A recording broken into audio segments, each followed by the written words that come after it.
بسم الله الرحمن الرحيم قل أعوذ برب الناس ملك الناس إله الناس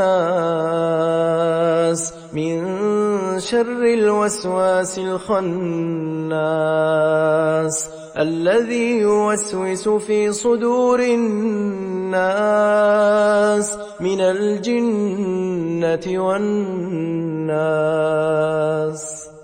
Bismillahirrahmanirrahim. Hai, Assalamualaikum. Welcome back to Cengkih Channel. Terima kasih semua kerana sentiasa memberi support untuk channel ni. Alhamdulillah. Hari ini akak akan sambungkan bahagian kedua untuk kisah dari Cikgu Malik. Sebelum akak meneruskan untuk bahagian kedua, akak doakan agar kita semua dipermudahkan segala urusan, dilimpah ruahkan rezeki dan diberikan kesihatan yang baik, insyaAllah. Amin ya rabbal alamin. Jom kita sambung cerita.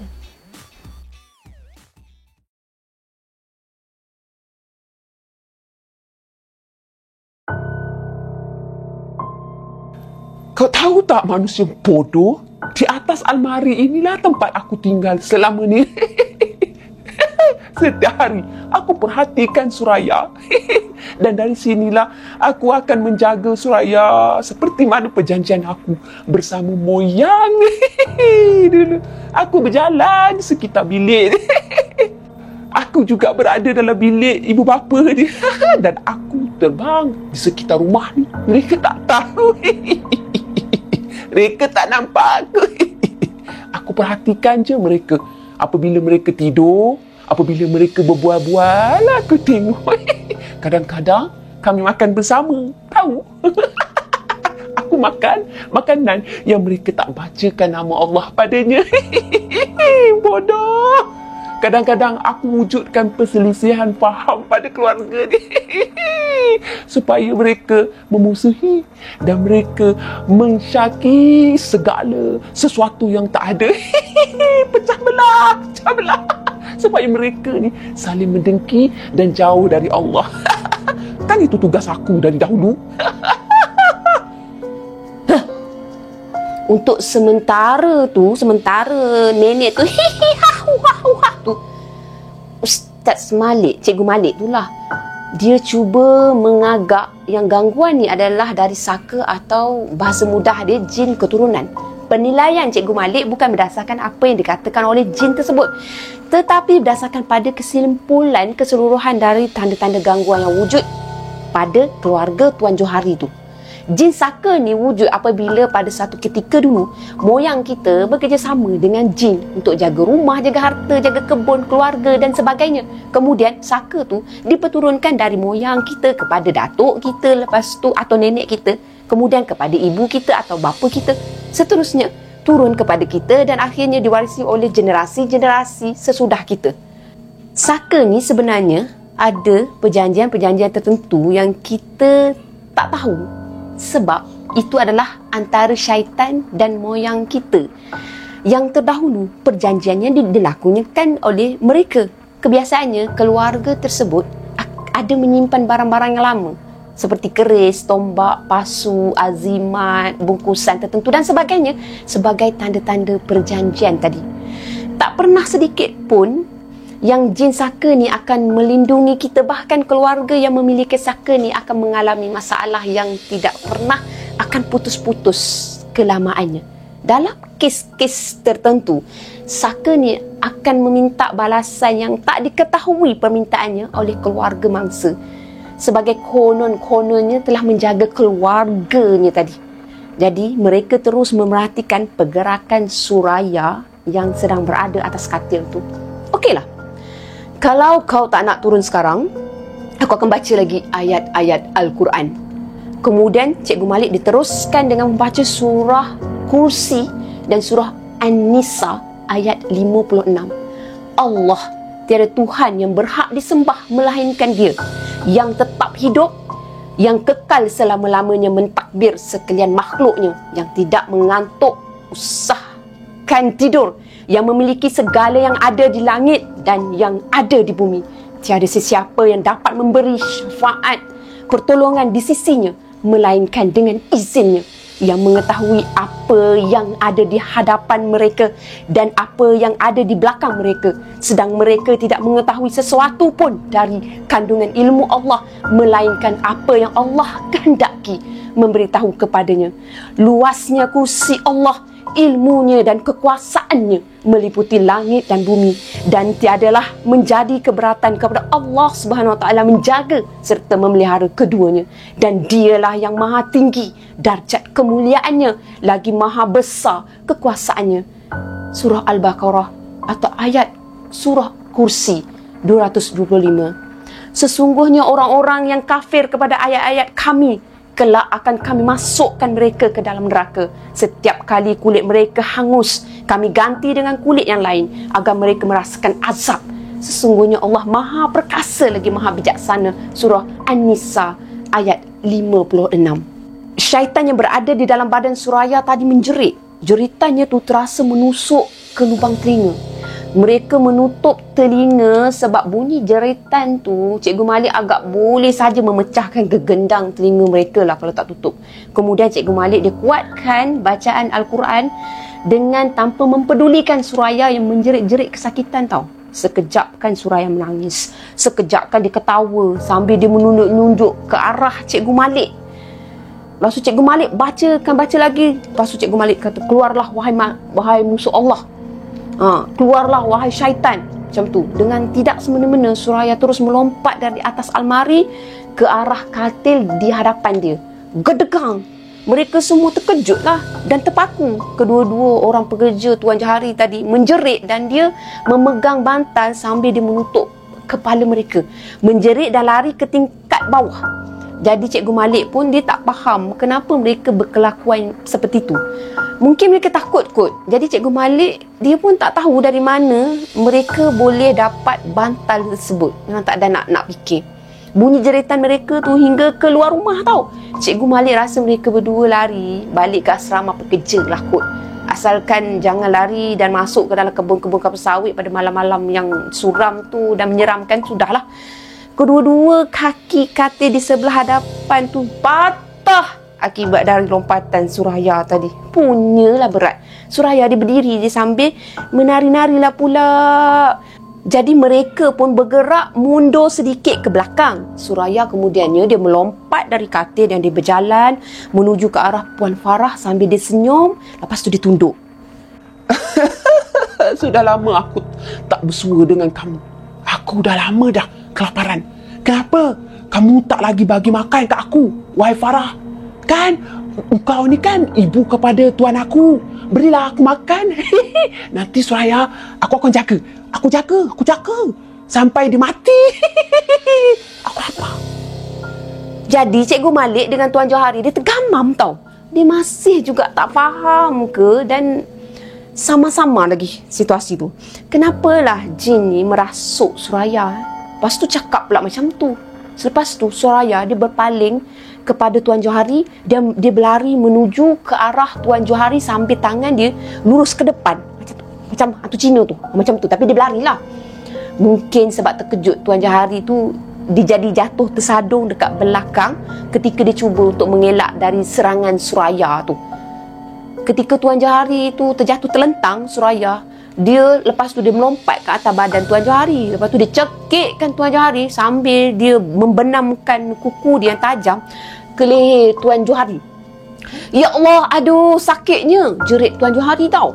Dalam keadaan kelang kabut macam tu, Cikgu Malik disegera pergi menerpa ke arah Suraya dari arah belakang dan dia cuba untuk tarikkan Suraya, nak pisahkan daripada Tuan Johari tu.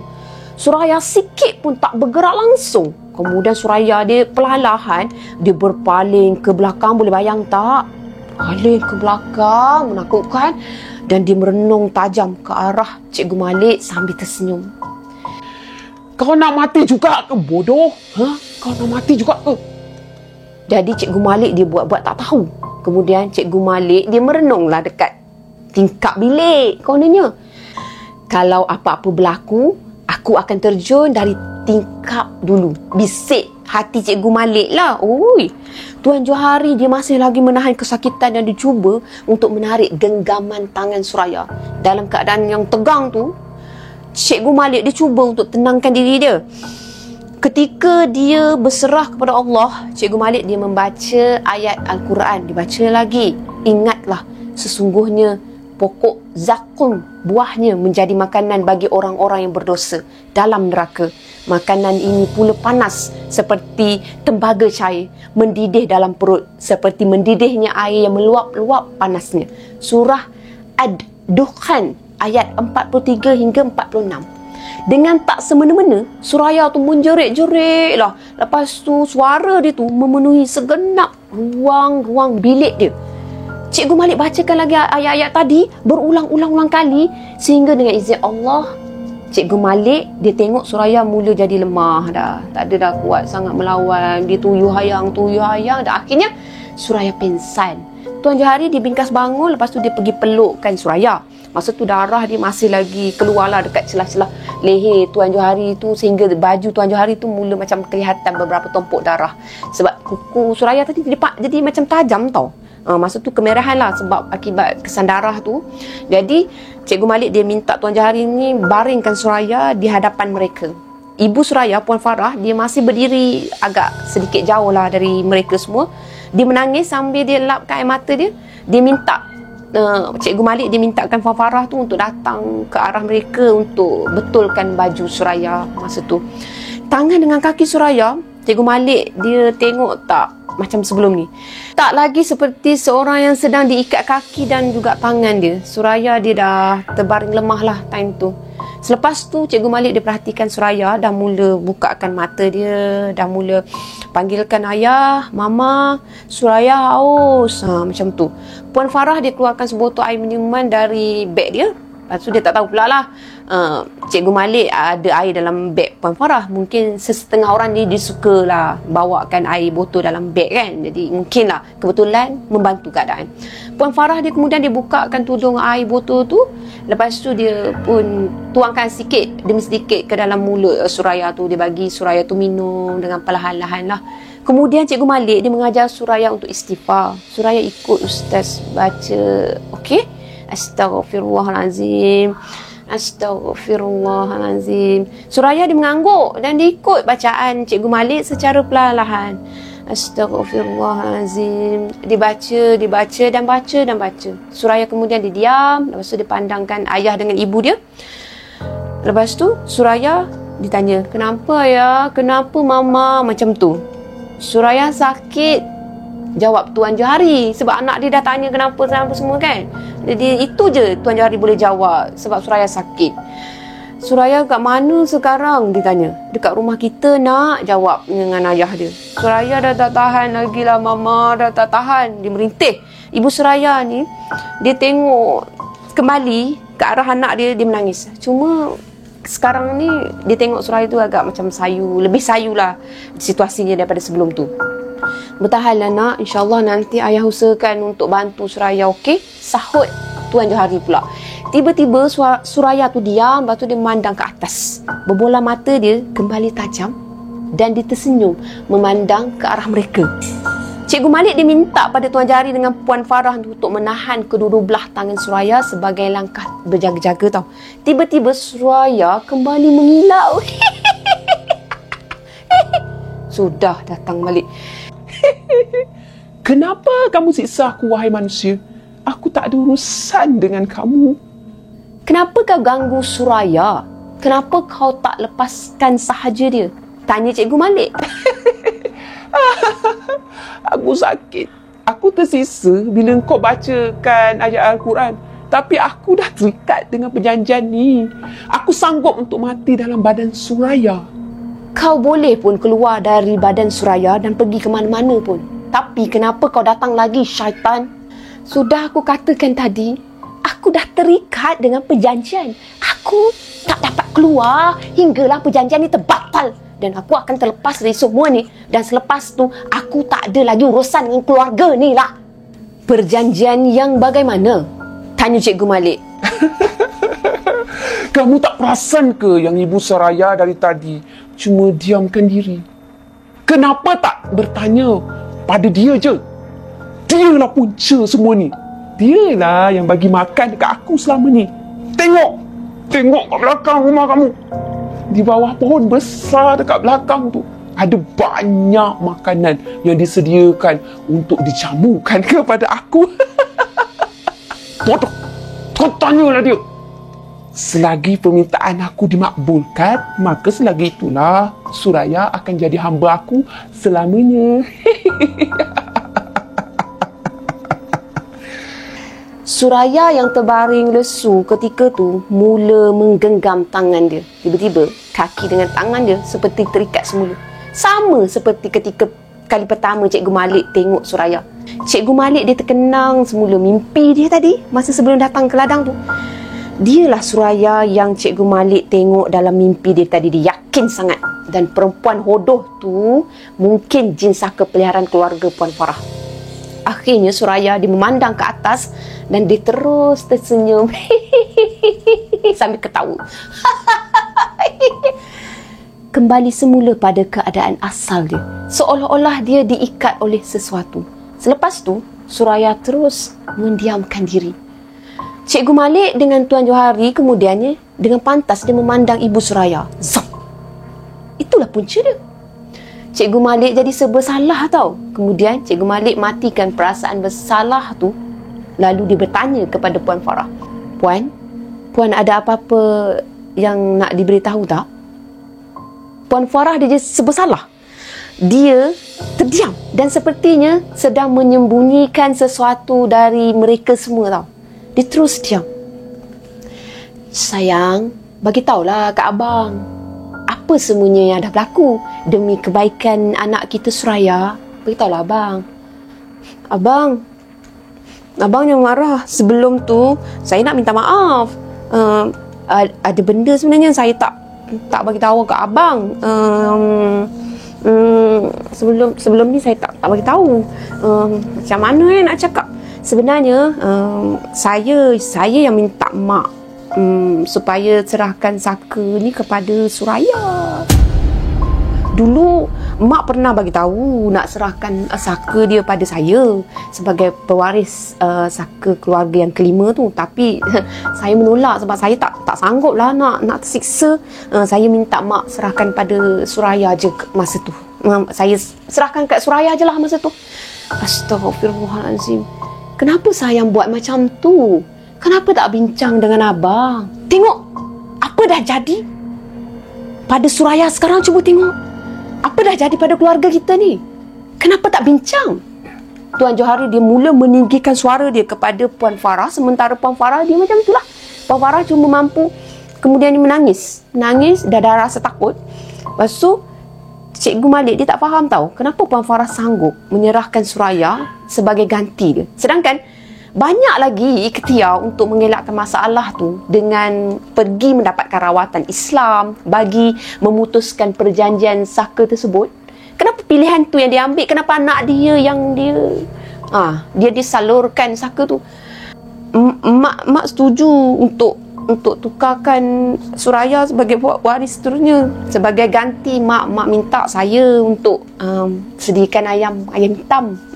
Ayam hitam yang disembelih tanpa menyebut nama Allah. Minta pulut kuning sebagai tanda saya restukan pertukaran ni. Dan kemudian saya serahkanlah Suraya sebagai pertukaran perjanjian saka keluarga kita ni. Abang, setiap 6 bulan saya akan sediakan semua permintaan ni dan saya letakkan dekat pohon besar kat belakang rumah kita. Saya minta maaf, saya letak kat situ. Tuan Johari dia cuma mampu menggeleng-gelengkan kepala dia je. Air mata Tuan Johari memang Cikgu Malik tengok bercucuran tau ke lantai. Mungkin dia tak sangka dengan perbuatan isteri dia sendiri yang akhirnya mengundang padah yang lebih besar. Anak dia menerima akibat yang sangat teruk. Bila sayang minta mak serahkan saka ni, lebih kurang bila lebih kurang 5-6 tahun dulu. 5-6 tahun dulu. Masa tu kita balik bercuti ke rumah mak. Abang ingat tak? Abang ada duduk dekat ruang tamu masa tu. Mak yang sakit masa tu tiba-tiba mak keluar dari bilik. Lepas tu mak duduk dekat ruang tamu sambil pandangkan abang. So sambil senyum tajam. Kalau abang ingat lah masa tu lah bang. Lepas tu tiba-tiba mak panggilkan Suraya untuk duduk dekat sebelah mak. Suraya datang, lepas tu Suraya melompat duduk dekat riba mak. Kalau abang ingat lagi lah masa tu lah mak bisikkan jampi. Lepas tu mak buat perjanjian dekat telinga Suraya sebab nak jadikan pewaris saka keluarga yang seterusnya. Suraya masa tu dia dengar dengan teliti. Saya nampak ada. Lepas tu Suraya dia terus tertidur. Masa tu lah saka tu dah mula tinggal dalam badan Suraya bang. Saya memang saya minta maaf bang. Saya masa tu berada kat dapur tapi saya tahu benda tu bang. Sebelum ni saya tak tahulah bang. Saya dalam bilik mak, saya nak bagi mak makan. Macam mana nak cakap, mak tu masa tu dia sangat lemah. Saya kesian tengok mak. Masa tu mak dia minta saya untuk wariskan saka tu kepada dia, tapi saya tolak sebab saya tak sanggup. Saya minta mak serahkanlah kepada Suraya. Tiba-tiba mak dengan mata dia yang dah terbeliak, mak tersenyum. Lepas tu mak terus bangkit, mak bangun dari katil dia macam orang sihat. Lepas tu mak pun keluar pergi ke bilik, pergi dapatkan Suraya. Kemudian mak masa tu lah mak serahkan saka tu pada Suraya. Semua ni saya perhatikan dari dapur je bang. Saya tak tahulah bang. Saya tak bersedia lah bang untuk saka tu. Saya memang tak bersedia. Tuan Johari, Cikgu Malik tengok seperti sedang menahan marah tau. Walaupun isteri dia tu sedang cuba untuk bagi tahu bahawa dia tak bersalah. Tak tahu nak cakap, tapi situasinya Tuan Johari sedang marah. Lama juga Tuan Johari tu diam selepas mendengar pendengaran daripada isteri dia. Cikgu Malik dia cuma perhatikan sahaja situasi yang berlaku. Bertindak sekiranya perlu sahaja. Dia tak perlu campur dalam urusan yang agak urusan keluarga, rumah tangga orang kan. Tapi sekiranya memerlukan bantuan Cikgu Malik akan masuk. Suasana ketika tu dia agak hening, sunyi dan menyeramkan. Dekat luar masa tu dia hujan turun perlahan-lahan je. Angin time tu bertiup sedikit kencang. Dahan-dahan pokok dia saling bersentuhan dan menghasilkan bunyi yang menyeramkan. Syuh, syuh. Terdengar juga seperti suara orang berbisik ketawa. Macam-macam. Diiringi dengan alunan bunyi seolah-olah ada majlis kenduri. Hinga-binga, tapi agak jauh bunyi hinga-binga tu. Semua tu tak mengganggu tumpuan Cikgu Malik. Akhirnya, Cikgu Malik bersuara. Puan Farah, sanggup tak kalau Puan putuskan perjanjian ni? Sanggup ke Puan jangan lagi memberi makan kepada syaitan yang mengganggu keluarga Puan selama ni? Sanggup tak Puan bertaubat kepada Allah? Atau semua perbuatan syirik Puan selama ni Puan bertaubat? Kalau Puan sanggup, insya-Allah saya akan bantu.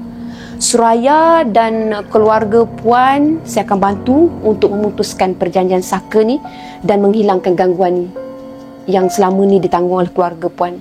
Insya-Allah. Insya-Allah Puan. Puan Farah dia takut, bercampur sedih, bersalah, apa semua, dia terdiam. Dia memandang ke arah Suraya dan kemudian ditundukkan kepala dia ke bawah. Puan Farah ni, Ustaz baliklah. Saya tak sanggup untuk memutuskan perjanjian ni. Dah lama dah saka ni hidup dan tinggal bersama kami. Biarlah Suraya seperti ni selama-lamanya. Biarlah. Bukan mudah untuk memutuskan perjanjian ni Ustaz. Saya akan jaga dia selagi saya masih hidup. Yang penting, tugas menjaga saka ni bukan diturunkan kepada saya Ustaz. Astaghfirullahalazim. Farah. Tiba-tiba Tuan Johari dibingkas bangun. Dia tampakkan muka isteri dia taruh pang kena tempek. Cikgu Malik terkejut dan cuma terpaku melihat apa yang berlaku depan mata dia. Puan Farah jatuh terlentang betul-betul di sebelah Suraya. Jadi Cikgu Malik dia bergegaslah bangun. Dia cuba untuk menghalang Tuan Johari sekiranya Tuan Johari ingin bertindak lebih dari itu. Dada Tuan Johari seperti berombak tau. Marah gila kot. Kemudiannya Cikgu Malik dicuba untuk menenangkan Tuan Johari. Istighfar Tuan, istighfar. Jangan bertindak melulu. Allah ada. Sabar Tuan, nanti kita selesaikan masalah ini, kata Cikgu Malik. Tuan Johari kemudiannya dia memandang Cikgu Malik dan dia menangis. Allah Rabbi Ustaz, kenapa boleh jadi begini Ustaz? Kenapa saya perlu hadapi semua ni Ustaz? Apa dosa saya Ustaz? Puan Farah dia masih lagi berada di sisi Suraya tau. Dia juga menangis tersedu-sedu. Ketika tu Cikgu Malik dipandangkan Suraya dengan penuh rasa kesian. Kenapa dalam usia mudanya tu dia terpaksa menerima bebanan yang tak sepatutnya ditanggung?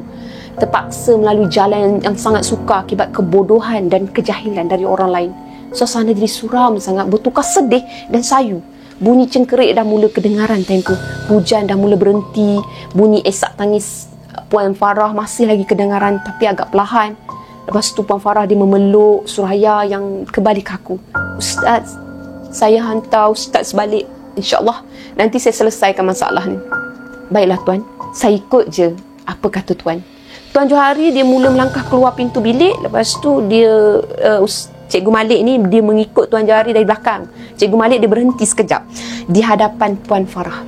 Puan, saya balik dulu. Semoga Allah kurniakan kesembuhan kepada Suraya dan melindungi keluarga Puan. Puan Farah dia terus menangis teresak-esak. Langsung dia tak pedulikan kepada Cikgu Malik.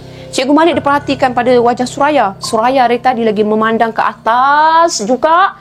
Tiba-tiba memandang Cikgu Malik sambil tersenyum. Itulah kali terakhir Cikgu Malik dia tengokkan wajah Suraya.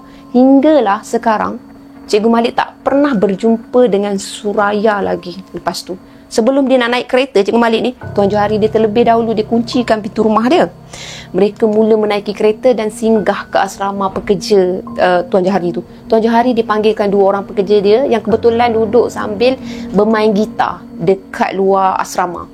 Tuan Johari dia minta mereka berdua tu temankan perjalanan untuk hantarkan Cikgu Malik balik ke rumah. Tak ada lagi lah kelibat dua orang pekerja Tuan Johari yang lari meninggalkan mereka semasa dekat rumah tadi, memang tak ada. Bantal-bantalnya pun memang dah tak ada kelihatan lah sepanjang jalan dari rumah ke asrama tu, memang tak ada. Dekat mana mereka ketika tu Cikgu Malik pun memang tak tahu. Selepas tu kereta mereka pun bergerak sambil membelahlah kegelapan malam. Sepanjang perjalanan Tuan Johari dia cuma diam je. Sesekali ada juga Tuan Johari ni berceritalah kepada Cikgu Malik. Ustaz, insya-Allah dalam masa terdekat ni saya akan balik ke Semenanjung. Mungkin balik terus Ustaz, berhenti kerja dan saya akan cari kerja lain. Bintulu ni tempat saya mencari rezeki Ustaz. Saya sangat suka tempat ni. Ramai kawan-kawan baru. Tapi Ustaz, lepas ni saya perlu untuk balik bawa keluarga saya dan saya nak berikhtiar untuk membawa Suraya berubat Ustaz. Saya perlukan sokongan dari keluarga saya. Saya tekad ketika ni saya sangat-sangat kesunyian. Saya akan bawa dia balik Ustaz untuk berubat. Saya faham Tuan. Nanti di Semenanjung Tuan carilah perawat-perawat Islam yang benar-benar boleh membantu Tuan. Tuan pergilah ke Darusshifa, ke Darussalam. Tuan pergilah. InsyaAllah ada banyak lagi Tuan. Tapi carilah yang benar-benar menggunakan ayat-ayat Al-Quran Tuan. Terima kasih atas pertolongan Ustaz sepanjang hari ini. Saya sangat-sangat menghargai bantuan Ustaz. Kalau bukan kerana Ustaz, mungkin punca dari semua permasalahan keluarga saya selama ini masih belum terjawab lagi Ustaz. Kalau saya belum balik, tentu saya akan meneruskan lagi rawatan Suraya ni bersama Ustaz. Tapi sekarang saya dah ambil keputusan. Saya akan balik ke Semenanjung. Tak apa Tuan. Saya faham. Apapun kita berserah saja pada Allah. Allah sebaik-baik perancang dan Allah lah sebaik-baik tempat untuk mengadu. Kenderaan yang mereka naiki terus meredah kabus malam. Perjalanan dan pengalaman pada malam tersebut sangat bermakna kepada Cikgu Malik. Untuk menyelesaikan kes saka ni tak semudah mengeluarkan gangguan jin histeria yang biasa tau. Banyak yang perlu untuk dilakukan dan dipelajari berkenaan sejarah keluarga saka ni. Jadi mereka sampai ke rumah ibu Cikgu Malik dalam lingkungan pukul 3 pagi. Ibu Malik masa tu belum tidur lagi sebab dia menunggukan Cikgu Malik balik ke rumah. Cikgu Malik sempat bercerita kepada ibu dia berkenaan dengan apa yang dialami pada hari tersebut. Jadi mereka berborak sehingga ke subuh hari. Ketika solat subuh, Cikgu Malik dia jadi imam dan ibu dia jadi makmum. Selepas membaca zikir maksurat, Cikgu Malik tertidur. Mungkin sebab terlalu mengantuk. Jadi wajah Suraya tu masih lagi diingat sehingga kini. Pernah satu ketika pada tahun 2015, Tuan Johari dia telefonkan Cikgu Malik dari Semenanjung. Hampir terlupalah Cikgu Malik kepada Tuan Johari tu pada ketika tu. Kalau Tuan Johari tak menyebut nama anak je tu Suraya, mungkinlah Cikgu Malik ni memang dah tak cam dah dengan Tuan Johari tu. Kebetulan waktu tu Tuan Johari dia datang ke Bintulu atau urusan kerja. Cuma semalaman saja di Everly Hotel. Malam tersebut Tuan Johari dia bermurah hatilah nak belanjakan Cikgu Malik makan dekat restoran. Adalah satu restoran dekat sana. Tempat Cikgu Malik dan kawan-kawan dia dari Pusat Rawatan Rupiah Syariah Bintulu berkumpul makan selepas merawat pesakit kat situlah. Menurut Tuan Johari, Suraya dah sembuh, alhamdulillah. Walaupun belum sepenuhnya, Tuan Johari dah bawa Suraya berubat di salah satu cawangan Darusshifa. Rawatannya tu memakan masa juga, lebih kurang dalam 3 tahun. Sekarang Suraya dah pun bernikah dan dia mempunyai 2 orang anak. Alhamdulillah. Ketika tu Suraya dia dah mengikuti suami dia untuk tinggal dekat London dan mereka mempunyai perusahaan perniagaan makanan. Tentang Puan Farah pula, Cikgu Malik pun dia tak nak untuk bertanya sebenarnya, melainkan kalau Tuan Johari yang bercerita sendiri. Sebelum balik ke hotel, Tuan Johari dia menitiskan air mata sambil dia genggamkan tangan Cikgu Malik sebab dia nak ucapkan terima kasih atas pertolongan Cikgu Malik pada keluarga dia satu ketika dulu. Tuan Johari kemudiannya dia menaiki teksi dan dia lambaikan tangan ke arah Cikgu Malik. Tanpa Cikgu Malik sedari, air mata jantan dia pun jatuh juga sebab dikenangkan pengorbanan seorang ayah kepada anaknya dan juga perjuangan dan siksaan yang dialami oleh seorang anak gadis yang kecil yang mungkin tak akan dapat difahami oleh orang-orang yang tak pernah mengalaminya. Semoga Allah terus-menerus memelihara keluarga Cikgu Malik dan keluarga serta Tuan Johari sekali lah. Dan kita semua, insyaAllah. Amin ya Rabbal Alamin. Alhamdulillah ya Allah atas pengalaman ini.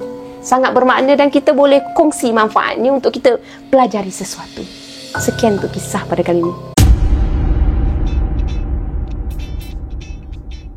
Sekian saja untuk kisah dari Cikgu Malik. Terima kasih kepada Cikgu Malik atas perkongsian ni. Apa yang baik sama-sama kita ambil jadikan sebagai teladan.